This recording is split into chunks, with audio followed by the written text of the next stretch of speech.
하나님의 말씀 함께 보겠습니다. 역대하 4장 말씀입니다. 역대하 4장 1절에서 22절까지의 말씀.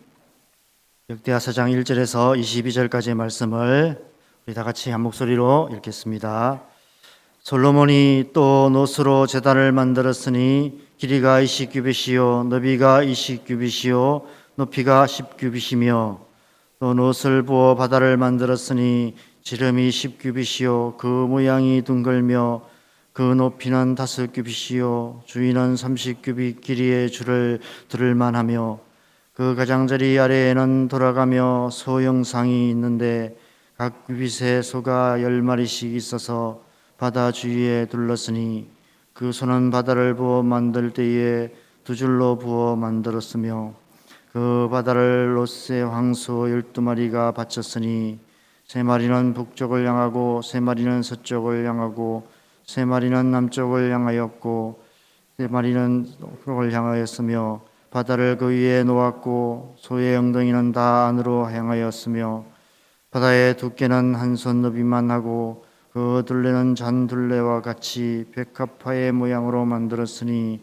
그 바다에는 3,000밭을 담겠으며 10개를 만들어 5개는 오른쪽에 두고 5개는 왼쪽에 두어 씻게 하되 현재에 속한 물건을 거기서 씻게 하였으며 그 바다는 제사장들이 씻기 위한 것이었더라.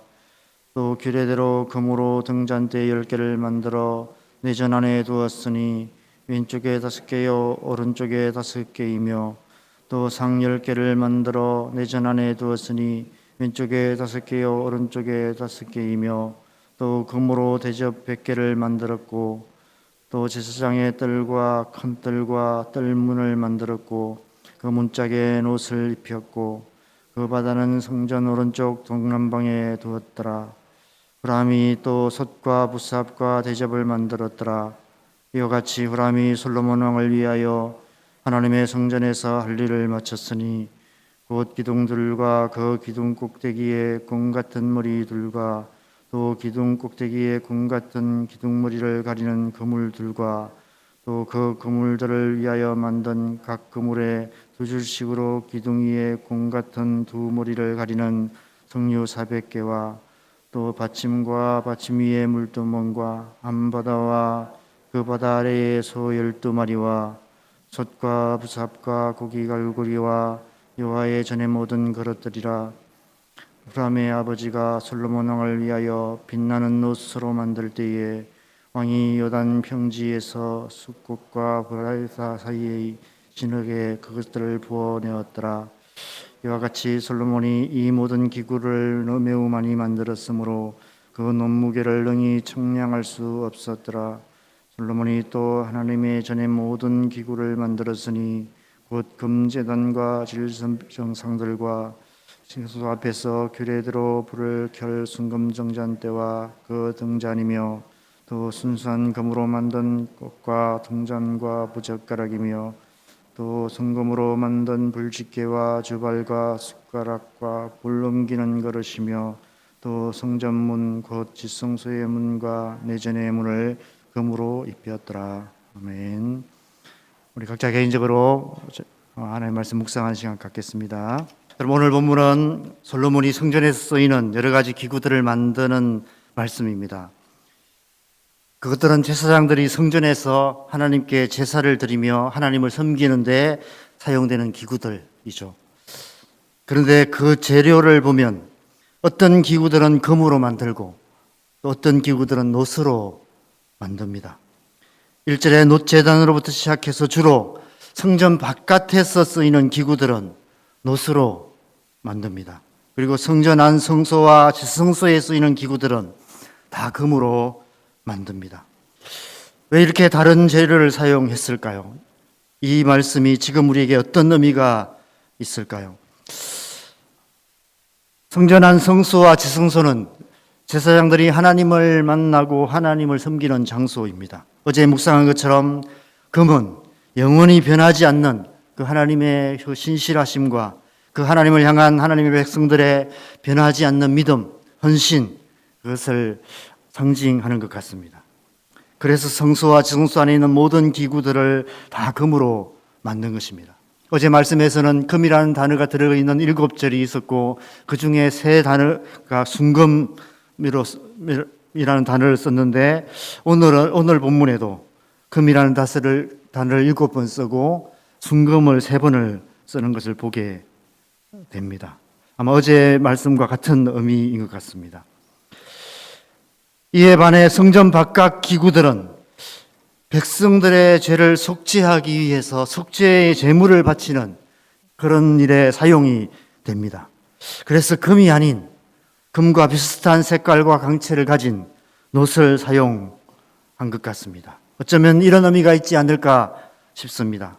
놋은 공기 중에 산화되어서 빛을 잃어버리고 녹이 섭니다. 그러면 깨끗하게 닦아서 광을 내주어야 합니다. 이처럼 죄로 인해 더럽혀진, 이 세상 속에서 죄로 인해 더럽혀진 백성들의 죄를 깨끗하게 씻어 다시 거룩한 하나님의 백성이 되게 하기 위해서 성전 밖의 기구들을 놋으로 만든 것이 아닐까, 이런 생각을 해보게 됩니다.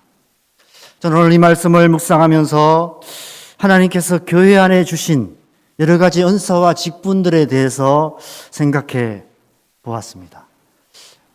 성전을 교회라고 한다면 이 성전의 기구들은 어쩌면 우리에게 주신 은사와 직분들이 아닐까, 이런 생각을 해보았습니다. 그럼 하나님께서는 우리 각 사람에게 각각 다른 은사를 주시고 교회 안에 각각 다른 직분들을 맡겨 주십니다. 그런데 우리가 이 말씀을 자칫 잘못 해석하면 어떤 은사와 직분은 금기구같이 귀한 것이고 어떤 은사와 직분은 녹기구같이 천한 것이라고 생각할 수 있습니다.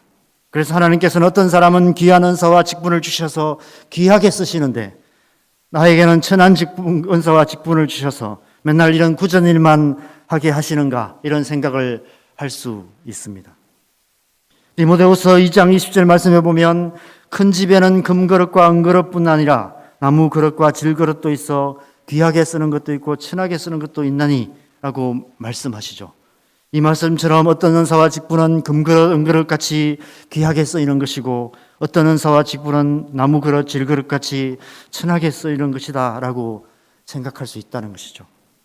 그런데 저는 오늘 말씀을 묵상하면서 그것은 우리의 지극히 인간적인 생각일 뿐 하나님의 마음은 전혀 그렇지 않다는 생각이 들었습니다.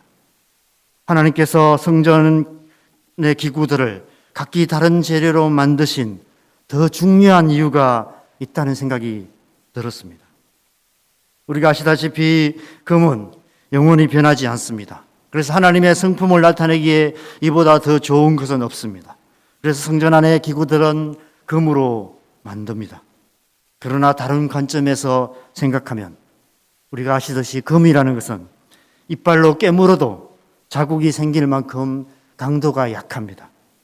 금으로 만든 기구들은 거칠고 험한 일에는 사용할 수 없습니다. 금기구들은 성전 안 성소와 지성소에서 진설병에 떡을 진설하고 초에 불을 켤 때, 그럴 때 사용할 수밖에 없는 것입니다. 그러나 녹기구는 다릅니다. 놋은 청동기 시대에 무기로 사용할 만큼 강합니다. 성전 바깥 녹기구들은 하나님께 드릴 속죄의 제물을 잡아서 각을 뜨고 불태워 드리는 거칠고 험한 일에 사용됩니다. 그 일은 금기구로는 결코 할 수 없는 일입니다. 그래서 성전 바깥에 있는 기구들은 녹기구를 사용할 수밖에 없는 것입니다. 저는 하나님께서 성전 바깥의 기구들을 금은 아니지만 금과 비슷한 색깔과 광이 나는 놋을 사용하여 만드신 것은 금기구나 녹기구나 매한 가지로 하나님께서 귀히 쓰시는 기구라는 의미가 아닐까 생각합니다. 그것은 곧 하나님께서 주신 모든 은사, 모든 직분이 다 귀하다는 것입니다. 하나님께서 모든 은사와 직분을 다 귀하게 사용하신다는 것입니다. 그 어느 것도 천하게 쓰이는 것이 없다는 것입니다. 그래서 고린도전서 12장에서 사도 바울은 성령의 여러 가지 은사와 직분에 대해서 말씀하시며 22절에서 25절에 이렇게 말씀하고 있습니다. 그뿐 아니라 더 약하게 보이는 몸의 지체가 도리어 요긴하고 우리가 몸에 덜 귀히 여기는 그것들을 더욱 귀한 것들로 입혀주며 우리의 아름답지 못한 지체는 더욱 아름다운 것을 얻느니라. 그런즉 우리의 아름다운 지체는 그럴 필요가 없느니라. 오직 하나님이 몸을 고르게 하여 부족한 지체에게 귀중함을 더하사 몸 가운데에서 분쟁이 없고 오직 여러 지체가 서로 같이 돌보게 하셨느니라. 성전 안의 그 금기구들은 약하고 부족한 지체에게 귀중함을 더하시는 그 하나님의 마음, 하나님의 부르심인 것입니다. 여러분, 저는 여러분이 아시다시피 목사입니다. 하나님께서 저를 목사로 부르셨습니다. 오늘 본문에 비유하면 금기구 같은 부르심입니다. 교회 안에서 하나님을 섬기고 성도들을 섬기는 사역을 합니다. 하나님께서 저를 왜 목사로 부르셨을까요? 저는 가끔 이런 생각을 합니다. 제가 목사가 아닌 이 세상 속에서 직장인으로 살았다면 어땠을까 하는 생각을 해봅니다. 아마 몇 년 못 버티고 뛰쳐나왔을 것 같습니다.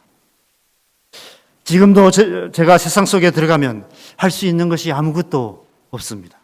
교회 밖에서는 아무 쓸모없는 사람입니다. 하나님께서 저를 목사로 부르신 것은 금기구같이 약하기 때문에 교회 안에서 하나님을 섬기게 하신 것입니다. 그런데 성도님들은 다른 것 같습니다.